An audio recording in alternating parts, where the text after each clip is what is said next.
إن الحمد لله نحمده ونستعينه ونستغفره ونعوذ بالله من شرور أنفسنا ومن سيئات أعمالنا من يهده الله فلا مضل له ومن يضلله فلا هادي له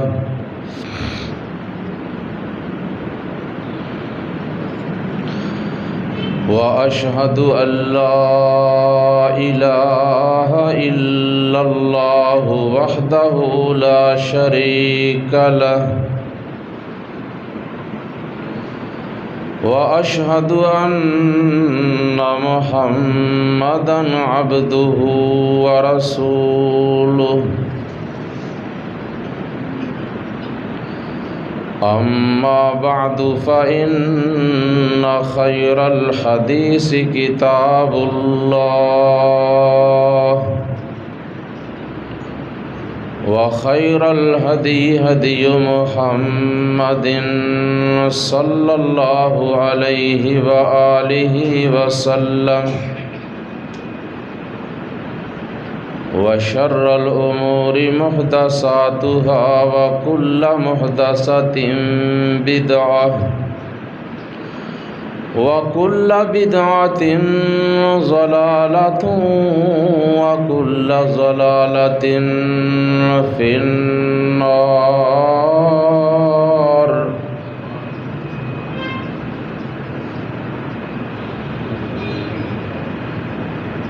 اللهم صل على محمد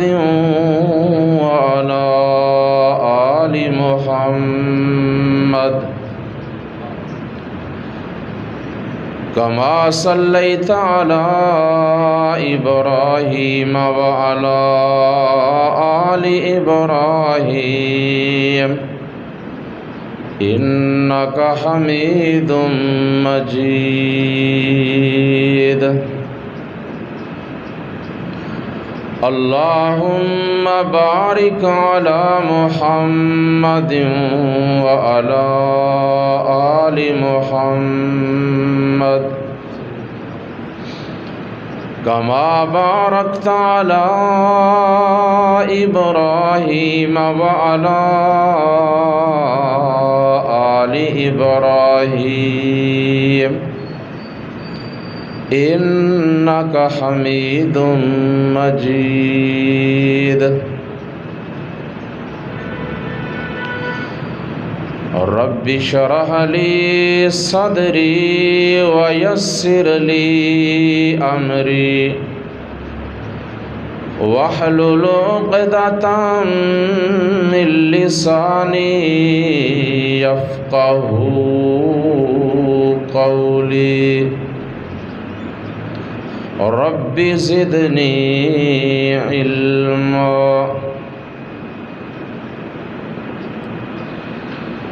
أما بعد فأعوذ بالله من الشيطان الرجيم.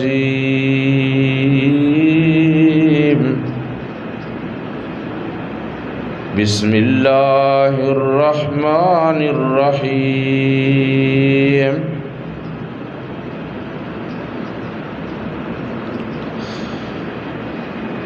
وَتُوبُوا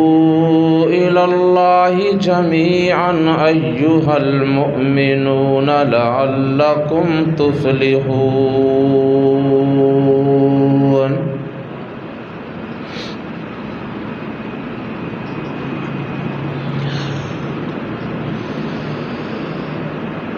اللہ تبارک و تعالی کی حمد و ثنا اور نبی اکرم صلی اللہ علیہ وآلہ وسلم کی ذات اقدس پہ درود و سلام کے بعد محترم سامعین،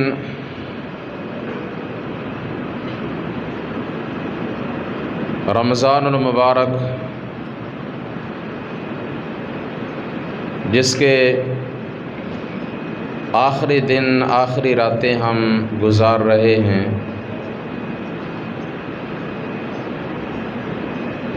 اگر یہ مہینہ 30 کا ہے تو پھر ایک جمعہ آئے گا، نہیں تو یہ ماہ رمضان کا آخری جمعہ ہوگا۔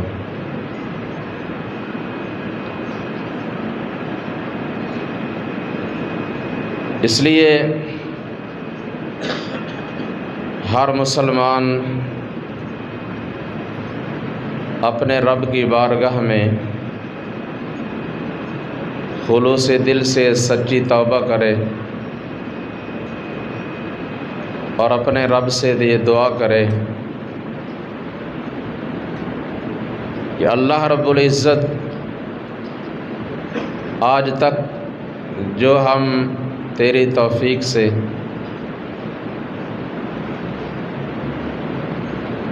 تیری رضا کے لیے عبادت کر چکے ہیں، اسے قبول فرما لے اور ہماری غلطیوں اور خطاؤں کو اپنی رحمت سے معاف فرما دے۔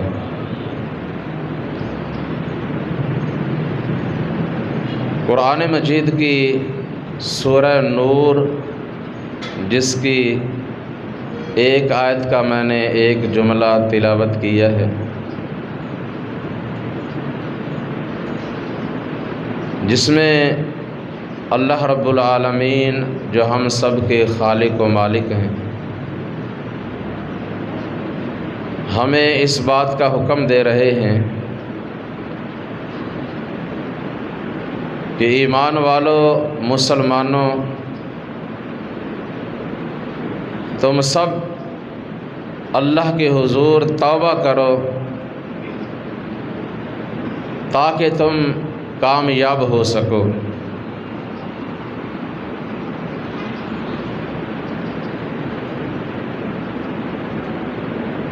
قرآن مجید میں جگہ جگہ پہ بار بار اللہ تعالیٰ نے اپنے بندوں کو توبہ و استغفار کا حکم دیا ہے، اور اس پہ مغفرت اور بخشش کا وعدہ فرمایا ہے۔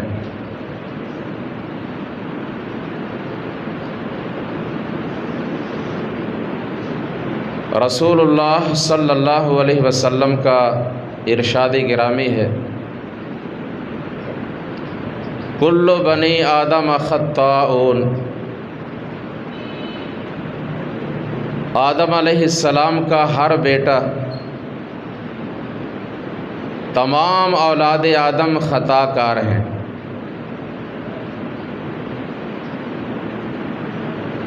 لیکن بہترین لوگ وہ ہیں کہ جو غلطی خطا سرزد ہو جانے کے بعد فوراً توبہ کر لیں۔ جب توبہ کریں گے تو اللہ تعالیٰ معاف فرمائیں گے، لیکن اگر توبہ نہیں کریں گے، گناہ کرتے رہیں، بار بار کرتے رہیں، گناہوں پہ اصرار کرتے رہیں اور بغیر توبہ کیے جسم سے جان نکل جائے تو پھر آگے معاملہ بڑا نازک ہے۔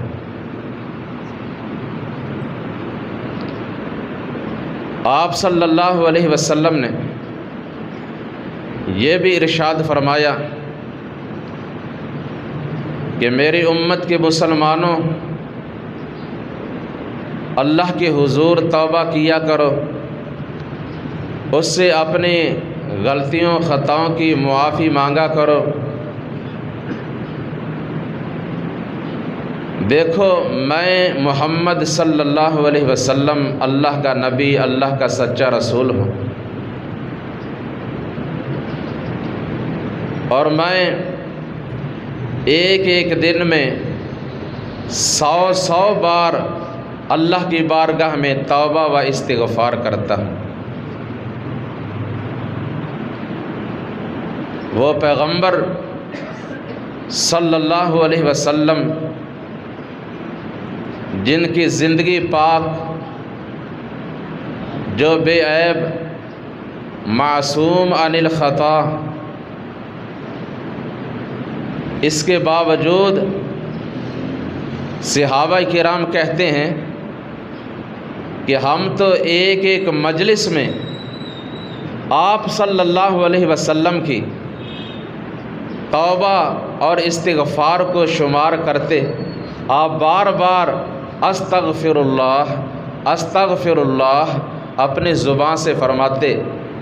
ہم شمار کرتے تو ایک ایک مجلس میں یہ تعداد 100 تک پہنچ جاتی۔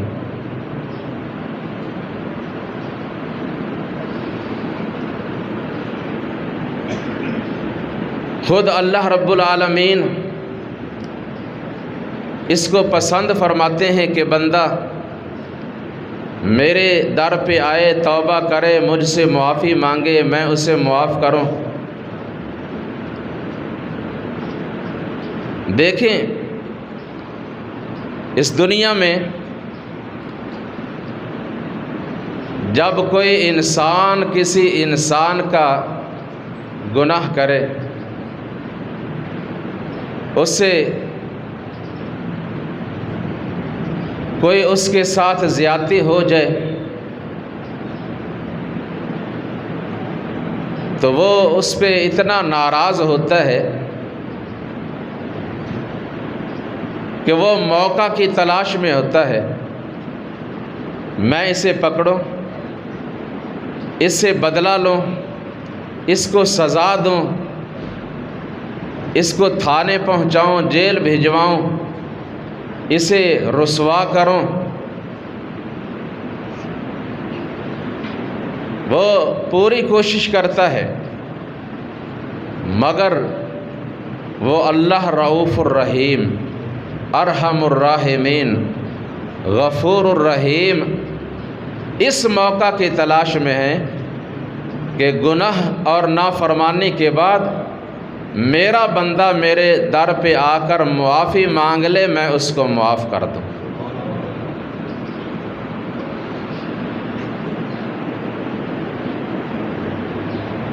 نبی اکرم صلی اللہ علیہ وسلم فرماتے ہیں قرآن کریم میں ایک آیت اللہ تعالیٰ نے ایسی نازل فرمائی کہ اس کے نازل ہونے کی مجھے اتنی خوشی ہے کہ پوری کی پوری دنیا اور دنیا کا تمام تر ساز و سامان مجھے مل جائے، مجھے پھر بھی اتنی خوشی نہیں ہوگی جتنی کہ اس آیت کے نازل ہونے کی ہے۔ اور اس کا شان نزول کیا ہے؟ آپ صلی اللہ علیہ وسلم کے پاس چند نوجوان آئے، آ کر کہنے لگے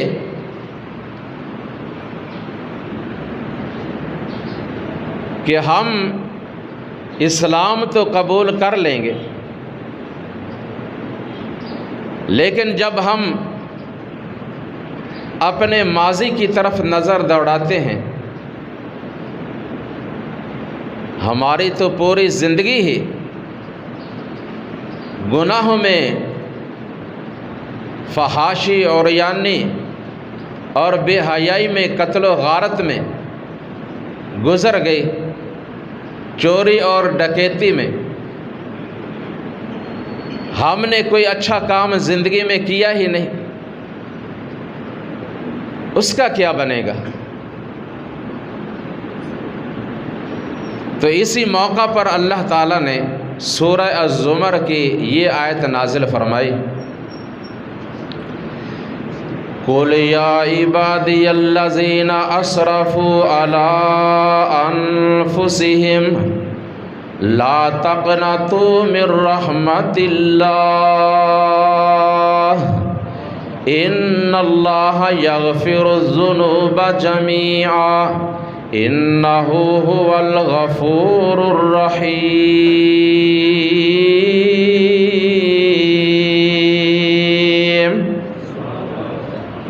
فرمایا اے میرے محبوب پیغمبر جناب محمد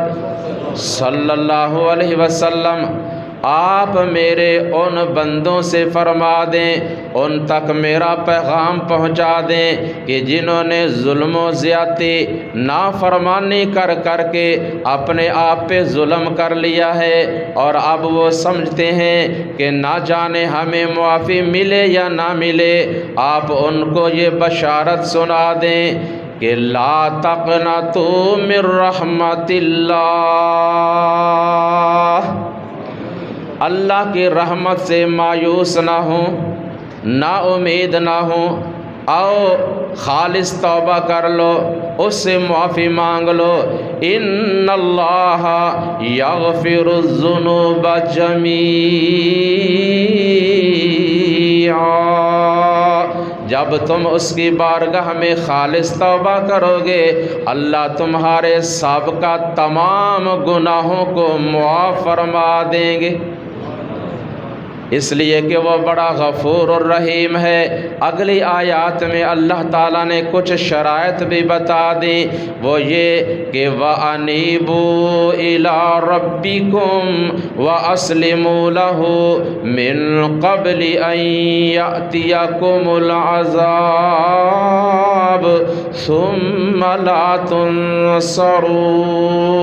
وَاتَّبِعُوا أَحْسَنَ مَا أُنزِلَ إِلَيْكُم مِّن رَّبِّكُم مِّن قَبْلِ أَن يَأْتِيَكُمُ الْعَذَابُ بَغْتَةً ثُمَّ لَا تُنصَرُونَ۔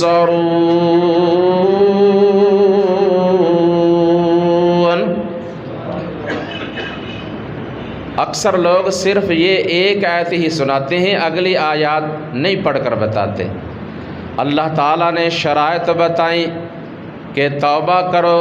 خالص توبہ کرو، اور توبہ کرنے کے بعد اپنے رب کے فرما بردار بن کر رہو، اس کے نبی کی اطاعت گزار بن کر رہو، اور اللہ تعالیٰ نے یہ جو کتاب قرآن مجید نازل کی ہے، اس کو پڑھ کر، اس کو سمجھ کر، اس پہ عمل کرتے ہوئے اپنی زندگی بسر کرو۔ اگر ایسا نہیں کرو گے تو پھر تم اللہ کی پکڑ میں بھی آ سکتے ہو، اللہ کے عذاب میں بھی جا سکتے ہو، اور جب تم اللہ کے عذاب میں چلے جاؤ گے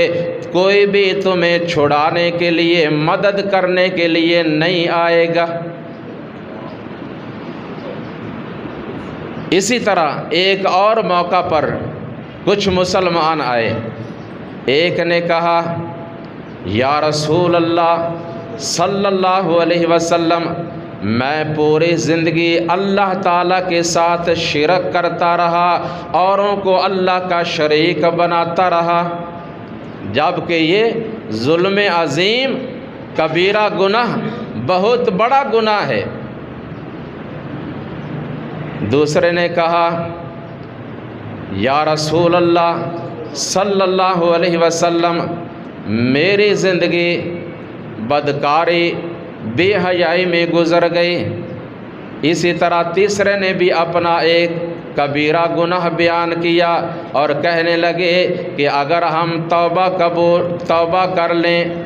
اسلام قبول کر لیں، معافی مانگ لیں تو ہمیں ان گناہوں سے معافی ملے گی یا نہیں؟ اللہ تعالیٰ نے سورہ الفرقان کی یہ آیات نازل فرمائی، فرمایا والذین لا يدعون مع اللہ الہا آخر ولا يقتلون النفس التي حرم اللہ الا بالحق ولا يزنون ومن يفعل ذلك يلقى أثاما۔ اللہ تعالیٰ نے پہلے اپنے خاص مومن ایمان والے بندوں کی نشانیاں بیان کی، اور پھر آنے والوں کے جرائم کا تذکرہ کیا کہ جو اللہ کے خالص اور اس کے مخلص بندے ہوتے ہیں وہ اپنے رب کے ساتھ کسی اور کو پکارتے ہی نہیں، وہ قتل و غارت کرتے ہی نہیں، وہ زنا کاری کے قریب جاتے ہی نہیں، لیکن یہ جو 3 آئے ہیں جنہوں نے ان جرائم کا اعتراف کیا ہے، اے محبوب صلی اللہ علیہ وسلم آپ ان کو بشارت سنا دیں کہ الا من تاب و آمن و عمل عملا صالحا فاولئک یبدل اللہ سیئاتہم حسنات وکان اللہ غفورا رحیم۔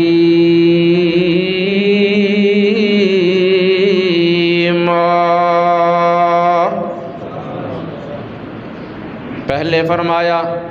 کہ اگر ایسے لوگ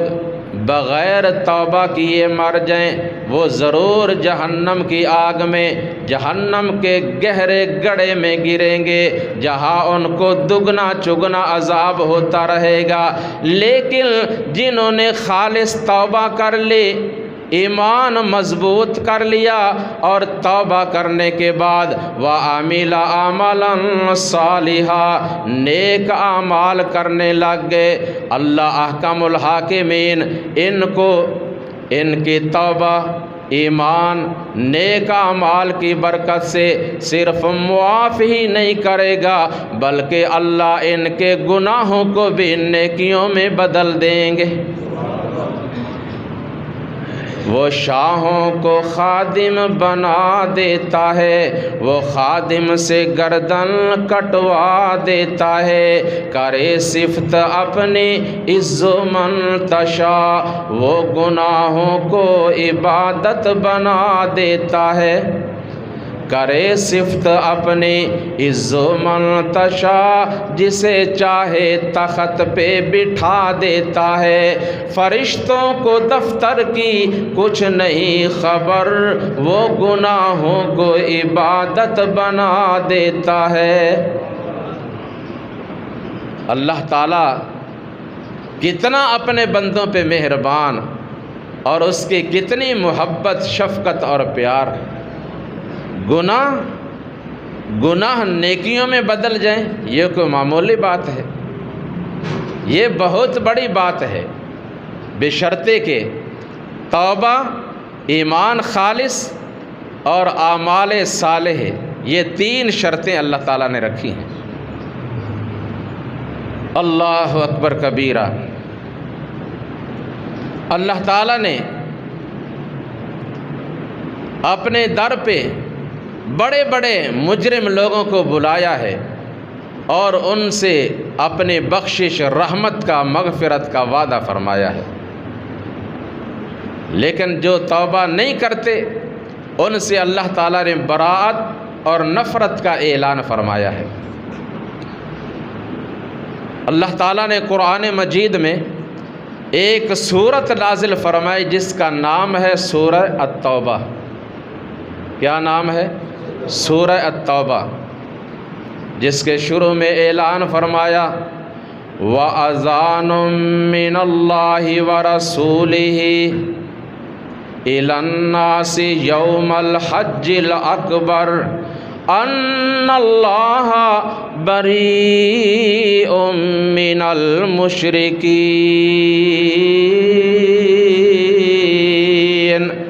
أَنَّ اللَّهَ بَرِيءٌ مِّنَ الْمُشْرِكِينَ وَرَسُولُهُ فَإِن تُبْتُمْ فَهُوَ خَيْرٌ لَّكُمْ وَإِن تَوَلَّيْتُمْ فَاعْلَمُوا أَنَّكُمْ غَيْرُ مُعْجِزِي اللَّهِ وَأَنَّ اللَّهَ مُخْزِي الْكَافِرِينَ۔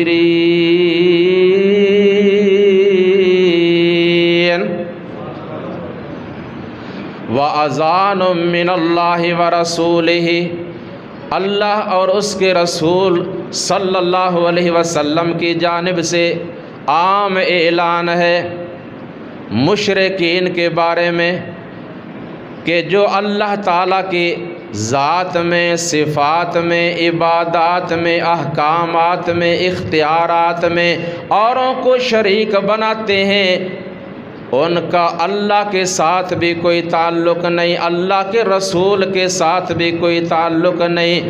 ان اللہ بریء من المشرکین ورسول، اللہ اور اس کے رسول دونوں ان سے بیزار ہیں، بری ہیں شرک کرنے والوں سے۔ آگے فرمایا فَإِن تُبْتُمْ فَهُوَ خَيْرٌ لَكُمْ، اے شرک کرنے والو اگر تم توبہ کر لو، شرک چھوڑ دو، فَهُوَ خَيْرٌ لَكُمْ، تو یہ تمہارے لیے بڑا ہی بہتر ہوگا۔ پھر وہ نفرت بیزاری محبت میں بدل جائے گی، پھر تم اللہ کے بڑے پیارے اور محبوب بندے بن جاؤ گے۔ لیکن اگر توبہ نہیں کرو گے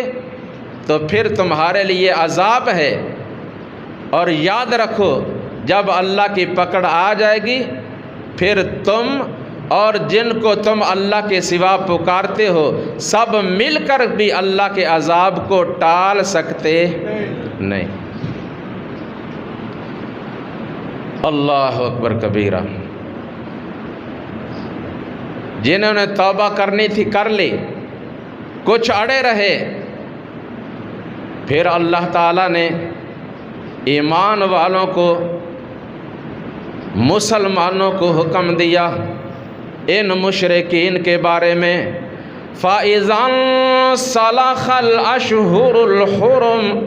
فَاقْتُلُوا الْمُشْرِكِينَ حَيْثُ وَجَدتُّمُوهُمْ وَخُذُوهُمْ وَاحْصُرُوهُمْ وَاقْعُدُوا لَهُمْ كُلَّ مَرْصَدٍ۔ اے مسلمانوں، حرمت والے مہینوں کا خیال رکھنا، حرمت والے مہینوں میں ان کو کچھ نہیں کہنا، جب حرمت والے مہینے گزر جائیں پھر یہ مشرک لوگ تمہیں جہاں بھی ملیں ان کو پکڑ لو، ان کو جکڑ لو اور ان کو قتل کرو۔ سرزمین عرب کو مشرکین کے وجود سے پاک کیا گیا اللہ کے نبی صلی اللہ علیہ وسلم کی زندگی میں، اور توحید کو شرک پر، اسلام کو کفر پر غالب کر دیا گیا، اور آپ صلی اللہ علیہ وسلم نے میدان عرفات میں اعلان فرما دیا کہ اب ابلیس شیطان بھی اس بات سے مایوس ہو گیا ہے کہ عرب کے اندر اللہ کے سوا اس کی عبادت اب نہیں ہوگی۔ اللہ تعالیٰ نے ان شرک کرنے والوں کے بارے میں جہاد کا، قتال کا حکم دیا، اور پھر شرک کرنے والوں کو دوبارہ اپنی رحمت کی طرف اور توبہ کی دعوت دی۔ فرمایا فَإِن تَابُوا وَأَقَامُوا الصَّلَاةَ وَآتَوُا الزَّكَاةَ فَخَلُّوا سَبِيلَهُمْ إِنَّ اللَّهَ غَفُورٌ رَحِيمٌ۔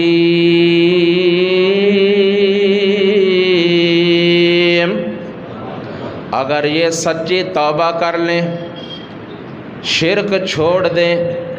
اکیلے اللہ کو پکارنے لگ جائیں، اپنی تمام عبادات کو اللہ کے لیے خاص کر دیں اور پکے نمازی بن جائیں، زکوٰۃ ادا کرنے لگ جائیں، اے مسلمانوں پھر ان کے راستے چھوڑ دو، پھر ان کو کچھ نہیں کرنا، اس لیے کہ ان اللہ غفور الرحیم، اللہ غفور الرحیم ہے، وہ توبہ کرنے والوں کو معاف کر دیتا ہے۔ پھر ان کا تعلق اللہ تعالیٰ کے ساتھ جڑ جائے گا، صرف اللہ سے ہی نہیں جڑے گا بلکہ اگلی آیت میں فرمایا فَإِن تَابُوا وَأَقَامُوا الصَّلَاةَ وَآتَوُا الزَّكَاةَ فَإِخْوَانُكُمْ فِي الدِّينِ، ان کا تعلق اللہ سے بھی جڑ جائے گا اور تمہارے ساتھ بھی، پھر یہ تمہارے دینی بھائی بن جائیں گے، پھر تم اور وہ ایک ہی ہیں۔ پھر یہ نہ دیکھو یہ تو پہلے شرک کرتے رہے، کفر کرتے رہے، قتل و غارت کرتے رہے، برائی بے حیائی کرتے رہے، جو ہو چکا ہو گیا، جب اللہ نے ان کو معاف کر دیا گناہ معاف کر دیے بلکہ گناہوں کو نیکیوں میں بدل دیا، اب تمہیں ایسی باتیں کرنے کی ضرورت نہیں ہے۔ اللہ اکبر کبیرہ۔ وہ مسلمان صحابہ کرام رضوان اللہ تعالی علیہم اجمعین، جب ان سے کوئی غلطی خطا سرزد ہو جاتی ان کو اس کا بڑا احساس ہوتا، کاش ہمارے اندر احساس گناہ پیدا ہو جائے کہ گناہ کا وبال کتنا ہے، گناہ کی سزا کیا ہے۔ ہم تو گناہ پہ گناہ کرتے جاتے ہیں اور پرواہ ہی نہیں، بلکہ کئی گناہ کرنے کے بعد بڑے فخر سے اپنے یاروں دوستوں کے مجالس میں بیان کرتے ہیں۔ ایسے لوگوں کے بارے میں آپ صلی اللہ علیہ وسلم نے فرمایا کہ یہ بڑے شریر لوگ ہیں اور اللہ تعالیٰ کو ناپسند ہیں۔ اللہ بھی ناراض ہوتے ہیں کہ میں نے ان کے گناہ پہ پردہ ڈالا اور یہ اپنا گناہ خود ہی دوسروں کے سامنے ظاہر کر رہے ہیں۔ اللہ اکبر۔ اللہ فرماتے ہیں کہ جب انسان گناہ کرتا ہے اس کے دل پہ ایک سیاہ نقطہ لگ جاتا ہے، اگر توبہ کر لے وہ نقطہ مٹ جاتا ہے، ورنہ سیاہی بڑھتی جاتی ہے حتیٰ کہ گناہ کر کر کے وہ پورا کا پورا اس کا جو دل ہے وہ سیاہ ہو جاتا ہے۔ پھر آپ نے بطور اثبات قرآن کریم کی یہ آیت تلاوت کی، کَلَّا بَلْ رَانَ عَلَىٰ قُلُوبِهِمْ مَا كَانُوا يَكْسِبُونَ۔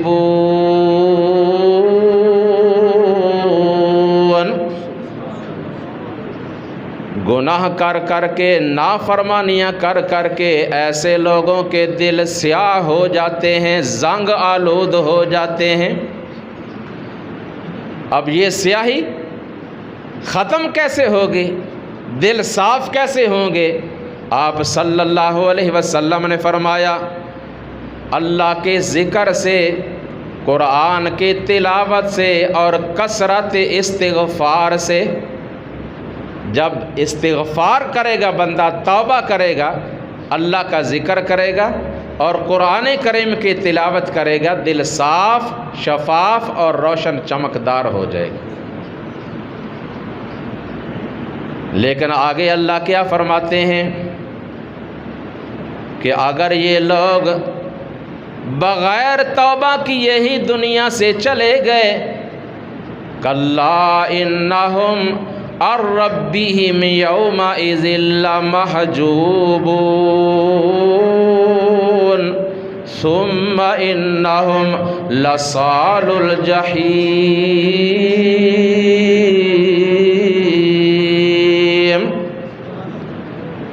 توبہ نہ کرنے والوں سے اللہ کو اتنی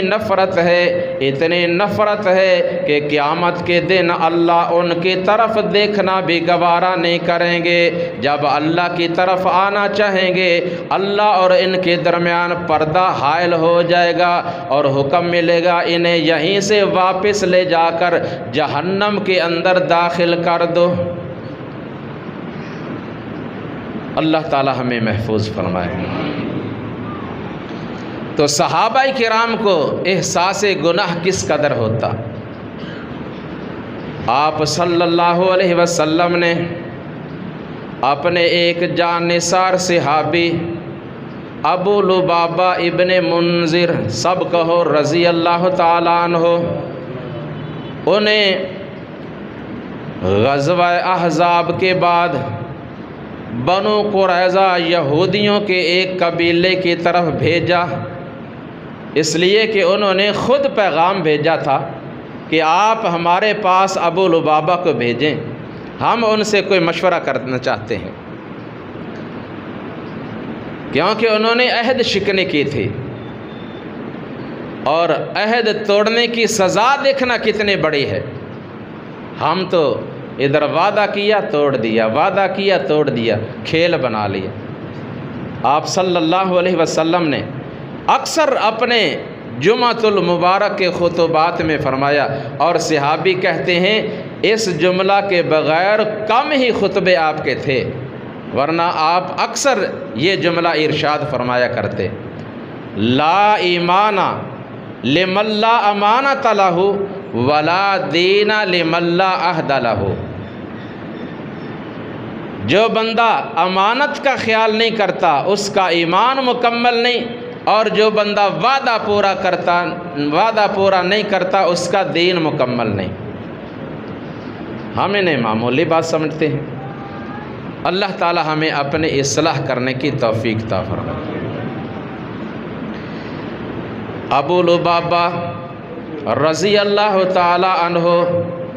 یہودیوں کے پاس پہنچے، باتیں ہوئیں، بالآخر انہوں نے پوچھا، ابو لبابہ کیا خیال ہے ہمارے بارے میں، کیا فیصلہ ہونے والا ہے؟ انہوں نے صرف اشارہ ہی کیا اپنے گردن کے کہ ایسے ہو سکتا ہے، ایسے، سمجھ گئے؟ یہ ہونے والا ہے۔ وہ بڑے پریشان ہو گئے، اور ابو لبابہ اشارہ تو کر دیا، پھر ایک دفعہ تڑپ اٹھے، بڑے پریشان ہو گئے کہ میں نے اللہ اور اس کے رسول صلی اللہ علیہ وسلم کے راز کی بات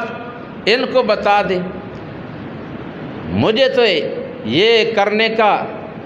حق ہی حاصل نہیں تھا، حکم ہی نہیں تھا، مجھ سے تو بڑا گناہ ہو گیا، میں کیا کر بیٹھا ہو۔ بڑے شرمندہ ہوئے اور وہاں سے پلٹے۔ نبی علیہ السلام کے سامنے نہیں آئے، شرم کے مارے اپنے آپ کو لا کر مسجد نبوی کے ایک ستون کے ساتھ باندھ دیا، اپنے آپ کو اللہ اور اس کے رسول کا قیدی بنا دیا، اور کہا جب تک میرے لیے معافی کا اعلان نہیں ہوگا اس وقت تک میں اپنے آپ کو بری نہیں کروں گا، اور جب تک اللہ کے رسول صلی اللہ علیہ وسلم مجھے اپنے مبارک ہاتھوں سے نہیں کھولیں گے میں اپنے آپ کو نہیں کھولوں گا۔ نبی علیہ السلام کو اس بات کا علم ہوا، آپ صلی اللہ علیہ وسلم فرمانے لگے اگر وہ میرے پاس آ جاتا میں اس کے لیے اللہ سے توبہ استغفار کر لیتا، امید تھی کہ اللہ اسے معاف کر دیتا، لیکن اب چونکہ اس نے خود اپنے آپ کو باندھ لیا ہے، اب میں بھی اس وقت تک اس کے کھولوں گا نہیں جب تک آسمان سے آرڈر نہیں آئے گا۔ آسمان سے پھر کچھ دنوں کے بعد ان کی توبہ قبول ہو گئی، اعلان ہو گیا، فرمایا وآخرون مرجعون لأمر اللہ اما يعذبهم واما يتوب علیہم واللہ علیم حکیم۔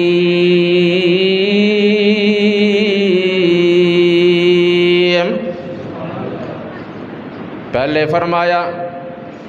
کہ وہ لوگ جنہوں نے اپنے گناہوں کا اعتراف کر لیا،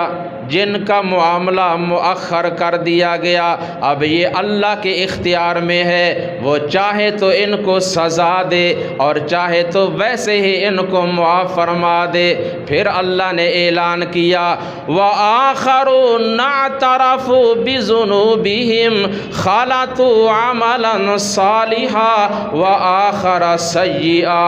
عسى اللہ ان یتوب علیہم ان اللہ غفور الرحیم۔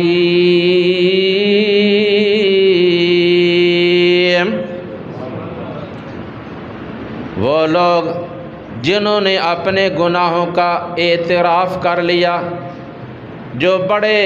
اچھے اعمال کرنے والے بھی ہیں، اور نیکیوں کے ساتھ ساتھ ان سے غلطیاں اور خطائیں بھی ہو جاتی ہیں،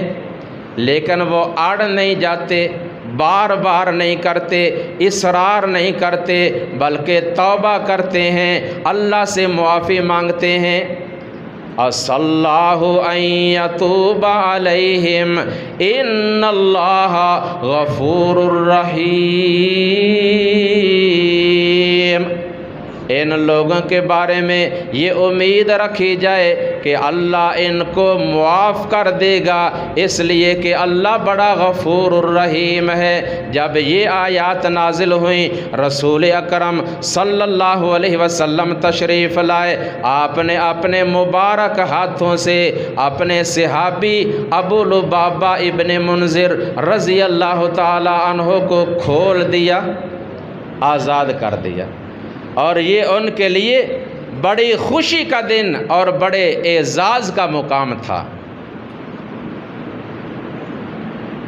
اسی طرح غزوہ تبوک کے موقع پر کچھ لوگ بلا عذر پیچھے رہ گئے، اور آپ جب واپس تشریف لائے نا، واقعہ لمبا ہے، تو کچھ منافق نے آ کر جھوٹے عذر بہانے پیش کیے، جبکہ کوئی سچا معقول عذر نہیں تھا۔ یا رسول اللہ صلی اللہ علیہ وسلم، ہمیں یہ پریشانی تھی، یہ مجبوری تھی، بیمار تھے، یہ تھا وہ تھا۔ آپ نے کہا ٹھیک ہے، تمہارا معاملہ اللہ کے ساتھ، وہ جاننے والا ہے، حقیقت حال سے وہ خوب واقف ہے۔ لیکن 3 مسلمان سچے اور پکے ایمان والے، انہوں نے کہا یا رسول اللہ صلی اللہ علیہ وسلم، اگر ان لوگوں کی طرح ہم بھی عذر بہانے پیش کرنے لگ جائیں تو ہمیں بڑے آتے ہیں، بڑی باتیں آتی ہیں، لیکن اگر ہم جھوٹا عذر پیش کریں بھی، آپ تو ہمیں چھوڑ دیں گے، لیکن وہ تو جانتا ہے نا، جب بندے کا اس بات پہ ایمان ہو نا، یقین ہو، تو بندہ گناہ سے بچے گا، کسی کا حق نہیں کھائے گا، اللہ کی نافرمانی نہیں کرے گا۔ یاد رکھو، یہ دنیا میں بھی عدالتیں ہیں، سول کورٹ ہے، سیشن کورٹ ہے، سپریم کورٹ ہے، ہائی کورٹ ہے، یہ عدالتیں ہیں۔ سب سے بڑی عدالت انسان کا ضمیر ہے، بندے کو تو پتہ ہے نا۔ ایک بھائی بتا رہا تھا کہ میں نے جھوٹا مقدمہ لڑا اور میرے حق میں عدالت نے فیصلہ کر دیا، اور میں نے ناجائز ایک مسلمان بھائی کے 8 کے 10 لاکھ روپے اپنے قبضے میں لیا، عدالت نے میرے حق میں فیصلہ کر دیا، میں وقتی طور پہ بڑا خوش ہوا، لیکن میرا ضمیر مجھے ملامت کرتا رہا کہ یہ حق میرا نہیں ہے، یہ اس کا حق ہے۔ کئی سال گزر جانے کے بعد جب احساس ہوا کہ مرنا ہے، اللہ کی عدالت میں پیش ہونا ہے، وہاں تو یہ دینا پڑیں گے، اور وہاں یہ پیسے نہیں چلیں گے، نیکیاں دینا پڑیں گی، یا اس کے گناہوں کو اپنے سر پہ اٹھانا پڑے گا۔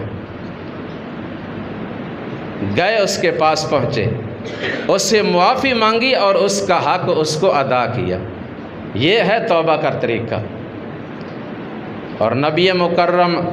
رسول معظم سید المرسلین خاتم النبیین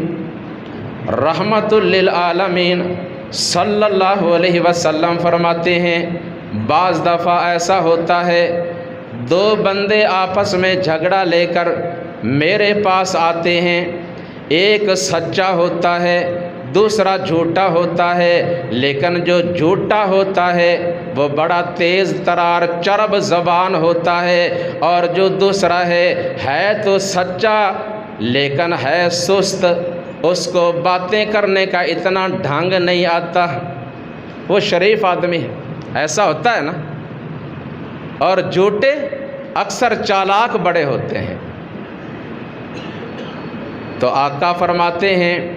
میں اس جھوٹے آدمی کی باتیں سن کر اس کے حق میں فیصلہ کر دوں،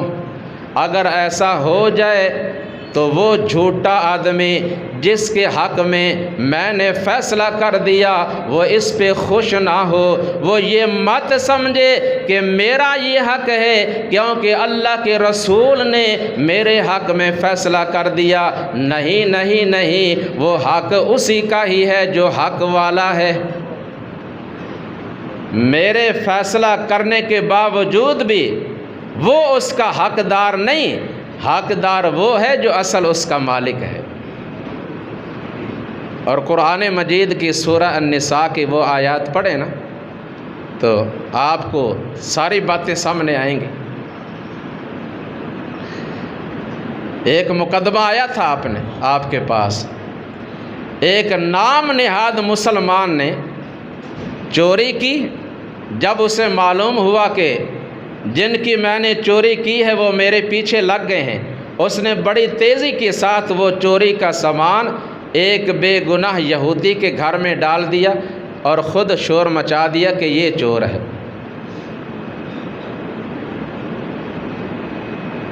اور اس نام نہاد مسلمان منافق آدمی کے ورثاء اس کے ساتھ مل کر آئے اور اسے بڑا قسمیں کھا کھا کر سچا پکا اور فرشتہ ثابت کیا۔ یہ تو بڑا مومن ہے،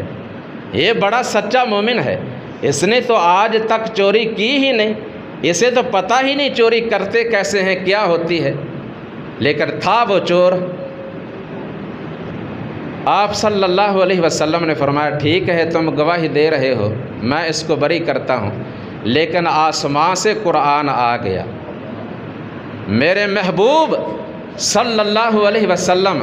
جسے یہ چور کہہ رہے ہیں نا یہودی کو، وہ چور نہیں، چور یہ ہے کہ جس کے حق میں یہ منافق گواہیاں دے رہے ہیں اور صفائی پیش کر رہے ہیں۔ اور میں اب تو یہ اس کے وکیل بن کر آ گئے ہیں، طرفدار بن کر آ گئے ہیں، حمایتی بن کر آ گئے ہیں، حمایت کرنے والوں پہ بھی قربان جائیں۔ طرفدار بن کر یہ نہیں دیکھتے کہ سچا کون ہے جھوٹا کون ہے، اپنا اور بیگانہ دیکھتے ہیں، برادری بیس پر، یہ ہمارے خاندان کا ہے، یہ ہمارے کنبے کا بندہ ہے، یہ ہماری برادری کا ہے، وہاں برادریاں نہیں چلیں گی، خود تمہارے لیے وہ وبال جان بنے گا۔ اللہ نے فرمایا یستخفون من الناس ولا یستخفون من اللہ وَهُوَ مَعَهُمْ اِذْ يُبَيِّتُونَ مَا لَا يَرْضَى مِنَ الْقَوْلِ وَكَانَ اللَّهُ بِمَا يَعْمَلُونَ مُحِيطًا۔ یہ لوگوں سے تو چھپتے ہیں، اپنے آپ کو سچا ثابت کرتے ہیں، اللہ سے کیسے چھپ سکیں گے؟ اور اس دن ان جھوٹوں کا وکیل اور حمایتی کون بنے گا؟ وہ اللہ تو اس وقت بھی ان کو دیکھ رہا ہوتا ہے جب کوئی نہیں دیکھتا، رات کا سناٹا چھایا ہوتا ہے، ہر طرف اندھیرا ہوتا ہے، کوئی کسی کو نظر نہیں آتا، اللہ اس وقت بھی ان کو دیکھ رہا ہوتا ہے۔ یہ اندھیرے، یہ دیواریں، یہ پردے، یہ آڑے، یہ تمہارے لیے ہیں، اللہ کے لیے نہیں ہے، اللہ کے لیے سب شیشہ ہے۔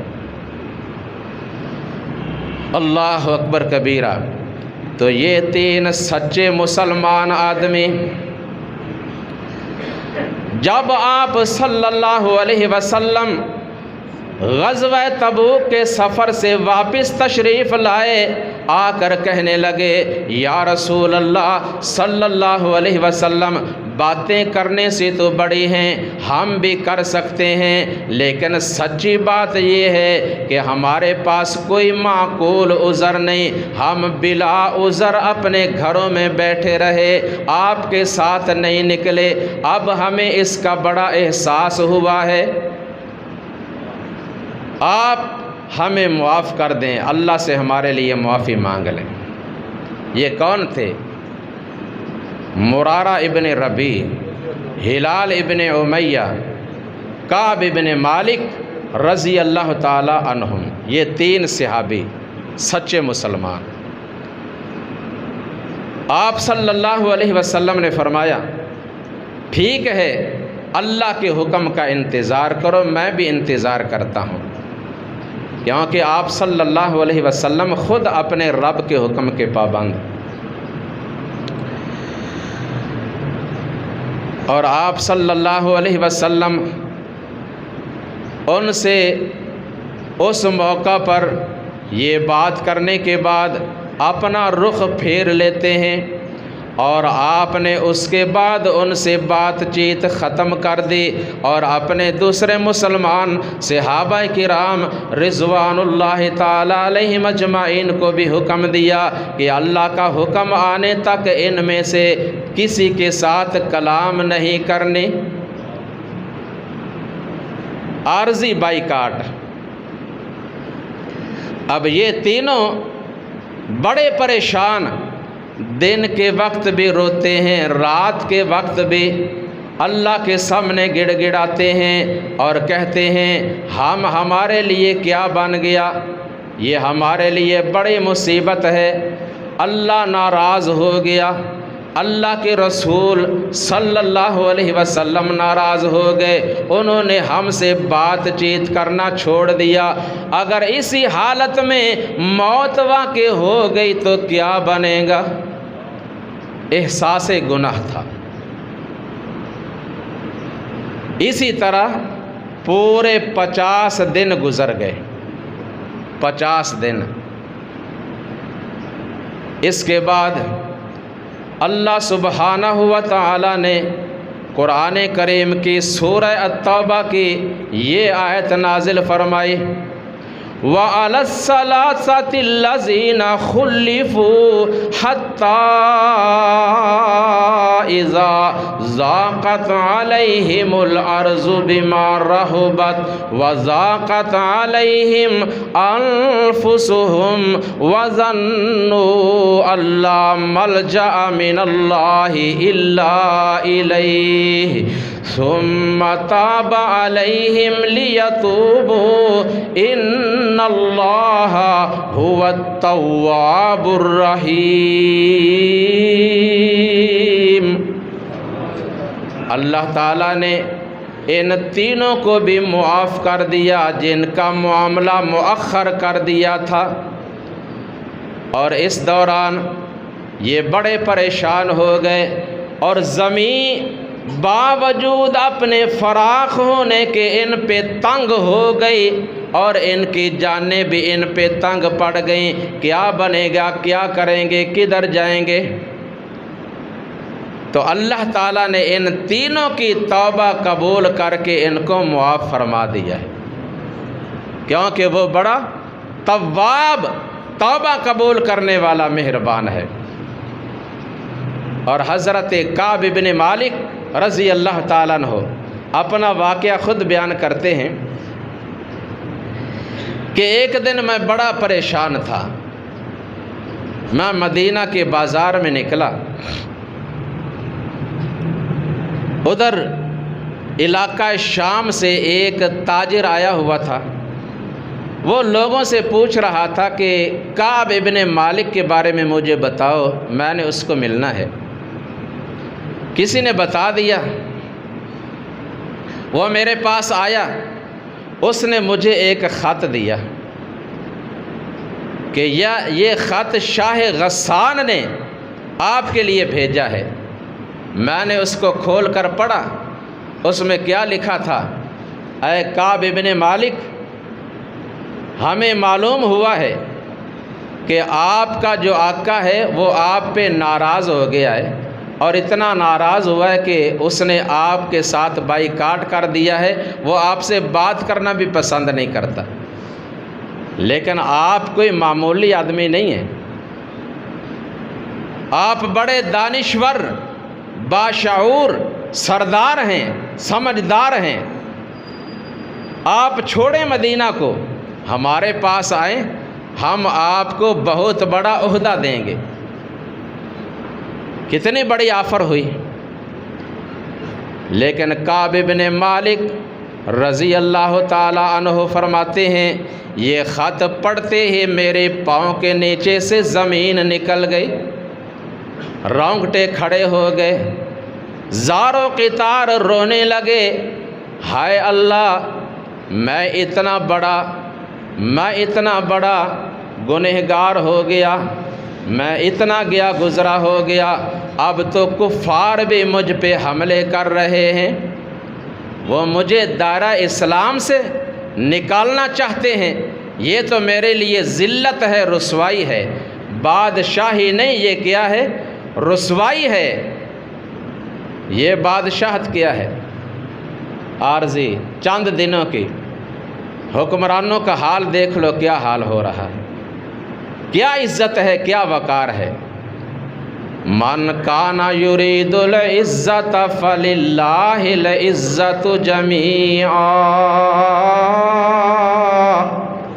عزت اس دنیا کی صدارت میں نہیں، وزارت میں نہیں، بادشاہی میں نہیں، حکومت میں نہیں، یہ تو امتحان ہے۔ جو عزت چاہتا ہے وہ اپنے اللہ سے عزت کا سوال کرے، عزت اور ذلت اس کے قبضہ میں ہے۔ اللہ، میں نے اس خط کو پھاڑ دیا، بلکہ فوراً اس کو جلا دیا کہ جس وزارت میں، جس صدارت میں، جس عہدے میں اللہ اور اس کے رسول کی ناراضگی ہو، ہم اس کو آگ لگاتے ہیں۔ اور پھر جب اللہ تعالیٰ نے سورہ التوبہ کی یہ آیات نازل فرما کر ان کی توبہ کا اعلان فرمایا، معافی کا اعلان کر دیا، تو ابھی یہ اپنے اپنے گھروں میں ہیں۔ کعب ابن مالک فرماتے ہیں کہ میں اپنے مکان کی چھت پہ چڑھا تھا نماز فجر کے بعد، اللہ سے دعائیں اور التجائیں کر رہا تھا۔ اتنے میں ایک مسلمان صحابی نے ایک ٹیلے پہ چڑھ کر میری طرف مخاطب ہو کر بلند آواز سے کہا، اے کعب تمہیں مبارک ہو، اللہ تعالیٰ نے تمہاری برات نازل فرما دی، تمہارے لیے معافی کا اعلان ہو گیا ہے۔ فرماتے ہیں میرے لیے خوشی کی انتہا نہ رہی، میں فوراً چھت سے نیچے اترا، اللہ کے رسول صلی اللہ علیہ وسلم کی طرف دوڑتا ہوا گیا، آپ کی خدمت میں حاضر ہو کر تصدیق کی۔ آپ صلی اللہ علیہ وسلم میری طرف دیکھ کر آپ نے میرا استقبال کیا، آپ نے مجھے اپنے سینے سے لگا لیا۔ یہ خالص ایمان، سچائی اور خالص توبہ کی برکت تھی کہ اللہ کے رسول صلی اللہ علیہ وسلم کا چہرہ مجھے دیکھ کر اس طرح چمک اٹھا جیسے 14ویں رات کا چاند چمکتا ہے۔ اور ہمارے لیے یہ، ہم تینوں کے لیے یہ دن اصل عید کا دن تھا۔ ہم بھی عید مناتے ہیں، خوشیاں مناتے ہیں، فرماتے ہیں عیدیں بڑی ہم نے اپنی زندگی میں دیکھی، لیکن ہمارے لیے سب سے خوشی کا دن اور سب سے بہترین عید کا دن یہ عید کا دن تھا جس میں ہماری توبہ قبول ہو گئی۔ شیخ عبد القادر جیلانی رحمۃ اللہ علیہ اپنی کتاب غنیۃ الطالبین میں لکھتے ہیں، لوگوں، عید صاف ستھرے کپڑے پہننے کا نام نہیں، نئے کپڑے پہننے کا نام، خوشبو لگانے کا نام، اچھے قسم کے کھانے کھانے کا نام نہیں۔ اصل عید ان لوگوں کی عید ہے جن کی توبہ قبول ہو گئی، جن کی اللہ تعالیٰ نے غلطیوں کو معاف فرما دیا۔ فرماتے ہیں کہ ہر مسلمان جو بھی ہمیں ملتا ہمیں مبارکباد دیتا، جیسے ہم آپس میں ایک دوسرے کو عید مبارک کہتے ہیں، انہوں نے ہمیں توبہ کی مبارکباد دی۔ اور حضرت کعب بن مالک رضی اللہ تعالیٰ عنہ آ کر کہتے ہیں، یا رسول اللہ صلی اللہ علیہ وسلم، مجھ پہ اللہ نے بڑا کرم کیا ہے، بڑا احسان کیا ہے، اب میرے پاس جتنا بھی مال ہے نا، میں وہ سارا مال اللہ کی راہ میں وقف کرتا ہوں۔ آپ صلی اللہ علیہ وسلم نے فرمایا، ایسا نہ کر، کچھ اللہ کی راہ میں خرچ کر دے اور کچھ اپنے پاس باقی رکھ۔ یہ آپ نے ایک طریقہ بتایا اور تعلیم دی۔ اللہ رب العزت کی بارگاہ میں ہم سب خالص توبہ کریں، اپنے گناہوں کا اعتراف کرنے کے بعد گناہوں کی معافی مانگیں۔ اللہ تبارک و تعالی بڑے غفور الرحیم ہیں، انشاءاللہ اللہ ہمیں اپنی رحمت سے معاف فرما دیں گے۔ سبحان ربک رب العزت عما یصفون وسلام علی المرسلین والحمد للہ رب العالمین۔